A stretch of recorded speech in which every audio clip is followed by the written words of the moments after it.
सो Donald Trump ने finally ये बात एक्सेप्ट कर ली है कि यूएस इंडिया को खो चुका है। ना सिर्फ इंडिया को खो चुका है, इनके हिसाब से यूएस इंडिया और रशिया दोनों को खो चुका है चाइना के हाथों। ना इस बात को लेकर ट्रंप ने रिसेंटली एक अजीबोगरीब ट्वीट करी।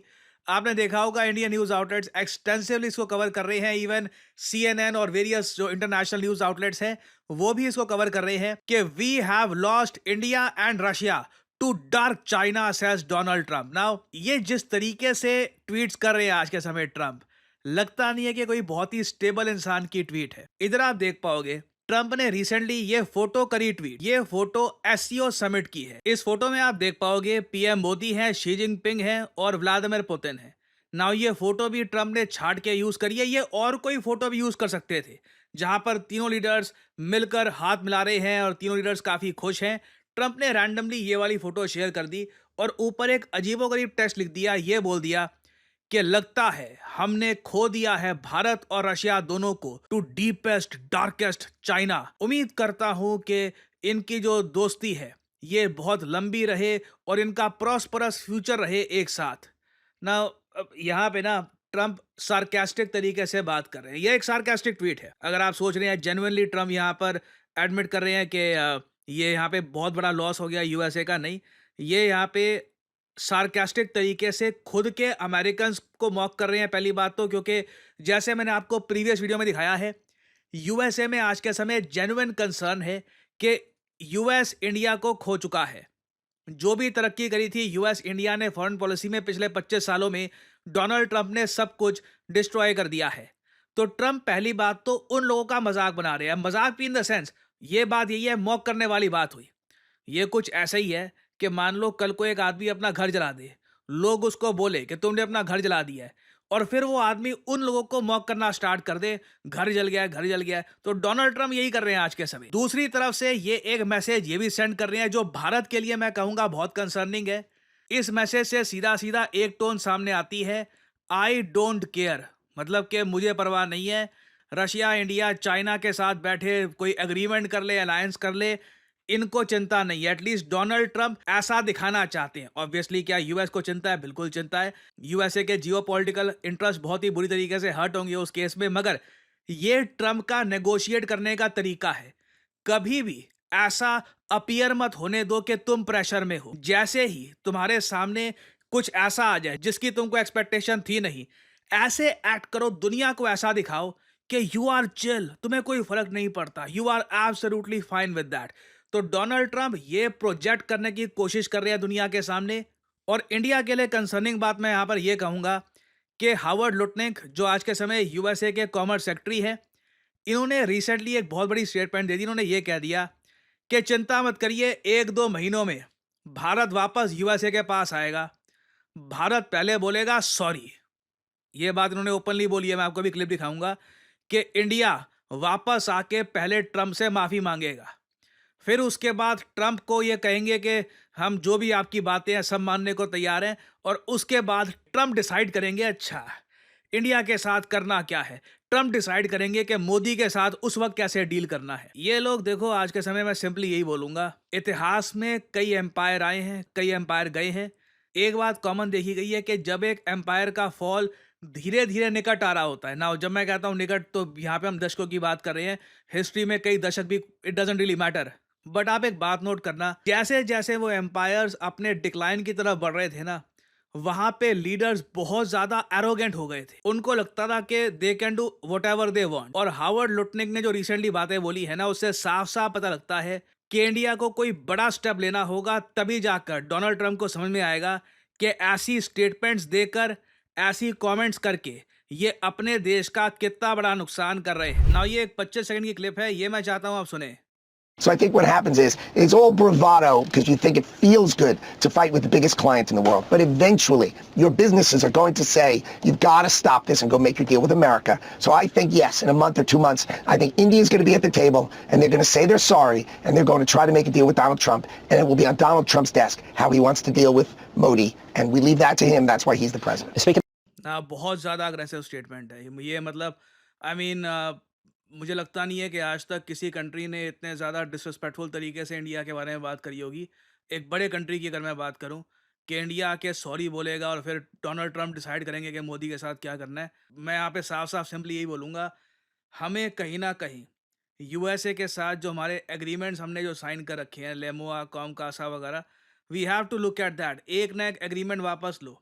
जो हमारी डिफेंस एक्सरसाइजेज हैं यूएसए के साथ, कहीं न कहीं हमको वहाँ पर भी एक स्टेप वापस लेने की आवश्यकता है। मैं ये बात लंबे समय से कहता आया हूँ, हमें खुद का सोशल मीडिया बनाने की भी आवश्यकता है। क्योंकि अब एक्चुअली मैं आपको एक बहुत ही फ़नी बात बताता हूँ यहाँ पर। यूएसए का सारा जो ये तर्क है ना, कि यूएस एक्चुअली इंडिया के साथ जब ट्रेड करता है, तो ये ट्रेड डेफ़िसिट फ़ेस करते हैं, ये अपने आप में एक बहुत बड़ा झूठ है। मैं आपको डिटेल्स बताता हूँ। डोनाल्ड ट्रंप जिस चीज़ को लेकर सबसे ज़्यादा कंप्लेन करते हैं, वो है गुड्स का इम्पोर्ट और एक्सपोर्ट। देखिए, जब हम बात करते हैं ना ट्रेड की, तो वहाँ पर सिर्फ़ गुड्स को काउंट करना पॉइंटलेस है। ये बात इमैनुअल मैक्रों भी कह चुके हैं इन द पास्ट, कि ट्रेड में बहुत सी चीज़ें आती हैं। गुड्स हैं, सर्विसेज हैं, कंपनी रेवेन्यू होता है, वहाँ पे स्टूडेंट ट्यूशन लिविंग फीस होती है कि किस देश से कितने स्टूडेंट्स किस देश में जा रहे हैं, क्योंकि स्टूडेंट्स तो जाकर पैसा खर्चेंगे। Digital intellectual property, defence, aerospace में कौन किससे कितना खरीद रहा है, रेमिटेंसेस कहाँ से कितनी आ रही है। तो अगर हम बात करें गुड्स की, तो वहाँ पर बिल्कुल इंडिया को अभी के लिए एडवांटेज है। भारत यूएसए को ज़्यादा बेचता है, यूएसए से कम खरीद रहा है गुड्स के मामले में। This is only about goods. Services की अगर मैं बात करूं, तो वहां पर ट्रेड ऑलमोस्ट इवन आपको मिलेगा, उल्टा यूएसए थोड़ा सा एक्स्ट्रा ही कमा रहा है। फिर अगर हम बात करें कंपनी रेवेन्यूज की, अब यूएस की कंपनियां जो भारत में पैसा कमा रही हैं, गूगल है, फेसबुक है और वेरियस और इनकी आज के समय मेजर कंपनीज हैं जो इंडिया में काम कर रही हैं, दे आर प्रोवाइडिंग सर्विसेज, वो इंडिया में आराम से $40 बिलियन कमा रही है पर एनम। इंडियन स्टूडेंट्स जो यूएसए में जाकर जिनको पढ़ना होता है, वो आराम से 10 से लेकर $13 बिलियन खर्च करते हैं यूएसए में, उनकी इकोनॉमी में ये पैसा जा रहा है। फिर जो डिजिटल इंटेलेक्चुअल प्रॉपर्टी वगैरह से यूएस कमाता है इंडिया में, ये $20 बिलियन है। यूएस इंडिया को डिफेंस एरोस्पेस के बहुत सारे जो इक्विपमेंट है ये बेचता है हर साल। एटलीस्ट मैं कहूँगा हर साल $2 से $3 बिलियन का ट्रेड ये होता है। फिर ऑब्वियसली यूएसए से रेमिटेंसेज आती हैं भारत को, जो इंडियन वर्कर्स हैं ये यूएसए में जाते हैं, काम करते हैं, पैसा वापस भेजते हैं। सब कुछ आप अगर काउंट करो ना, यूएसए को $3 बिलियन का फायदा है। ये सारी चीजें अगर आप काउंट करोगे, तो जो एंड अमाउंट बैठेगा, ये यूएस इंडिया के बीच में $400 बिलियन का लेन देन होता है। तो अब यहाँ पे आप समझ गए होंगे कि क्यों मैं बार बार कह रहा हूँ कि हमें शुरुआत इससे करनी होगी कि खुद का सोशल मीडिया बिल्ड करना होगा। बाहर के सोशल मीडिया की जो ये कंपनीज हैं, इनको ये जो हमने ओपन एक्सेस दे रखा है अपनी मार्केट का, कहीं ना कहीं हमको सोचना होगा कि क्या हम अमेरिकन कंपनीज को इस तरीके से अर्न करने की अनुमति देना चाहते हैं हमारे देश में या नहीं। साथ ही साथ एक बहुत इंपॉर्टेंट बात यह भी है कि जो स्ट्रैटेजिक पार्टनरशिप है इंडिया और यूएसए की, क्या वहाँ पर भी अब हमको कुछ चेंजेस करने की ज़रूरत है या नहीं? क्योंकि देखो, डोनाल्ड ट्रंप की एडमिनिस्ट्रेशन साफ-साफ बता रही है वी डोंट केयर, और इंडिया के पास आराम से मौका होगा अगले प्रेसिडेंट को समझाने का कि अगर हमने लेमुआ, कॉमकासा या किसी एग्रीमेंट से हमने पुल बैक किया है, तो इसका रीज़न क्या था? What was the reason? क्योंकि यूएस की तरफ से डिमांड आज के समय ये आ रही है, इंडिया को ना सिर्फ सॉरी बोलना होगा और ये यहाँ पे पीएम मोदी को देखेंगे डोनाल्ड ट्रंप के कैसे निपटा जाए। फिर आगे यहाँ पर ये भी ऐड करते हैं कि इंडिया को ब्रिक्स को छोड़ना होगा। अब ये डिमांड्स यूएस की बढ़ती जा रही है। एक टाइम पर ये लोग कहते थे it is all about Ukraine oil. अब आप अगर देखो तो ये तो कह रहे हैं basically it is about surrender, complete surrender. हम चाहते हैं कि जिस तरीके से यूरोपियन लीडर्स सीधा एक कॉल पे आके ट्रंप के सामने बैठते हैं ना, उन्हीं किसी एक चेयर में इंडिया के पीएम को भी हमको देखना है। If you want to be under US, यहाँ पे आप सुन पाओगे statement. India doesn't yet want to open their market, stop buying Russian oil, right? And stop being a part of BRICS, right? They're the vowel between Russia and China. If that's who you want to be, go be it. But either support the dollar, support the United States of America, support your biggest client, who is the American consumer, or I guess you're going to pay a 50% tariff, and let's see how long this lasts. India and let's see how long this last. Again देखना होगा कितने लंबे समय तक ये सब चलता है। और ट्रम्प क्लियरली प्रेपरेशन कर रहे हैं। ये लग रहा है कि इंडिया पे और रिस्ट्रिक्शंस और सैंक्शंस, टैरिफ्स वगैरह और प्लान कर रहे हैं। उसका माहौल पूरा तैयार किया जा रहा है। एंड आई थिंक आप अगर चाइना का केस देखो ना, चाइना ने जब तक यूएसए को वापस हिट बैक नहीं किया, तब तक मामला नॉर्मल नहीं हुआ था। अब यहाँ पे आप सोच रहे हैं हम लोग किससे हिट बैक करेंगे? यूएसए की कंपनीज़ ऑलरेडी इंडिया में कम बेचती है, देखिए अभी भी बहुत कुछ बेचती है। डोनाल्ड ट्रंप की सारी बातों पर विश्वास मत करिए, जो डिजिटल गुड्स हैं, जो यूएस बेचता है इंडिया में, हमें कहीं न कहीं वहाँ पर भी कुछ ना कुछ रिस्ट्रिक्शंस लगानी होगी, यूएसए को समझाना होगा।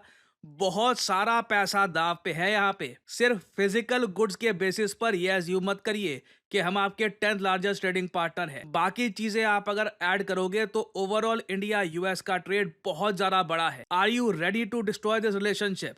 और इसमें स्ट्रैटेजिक एंगल भी आता है।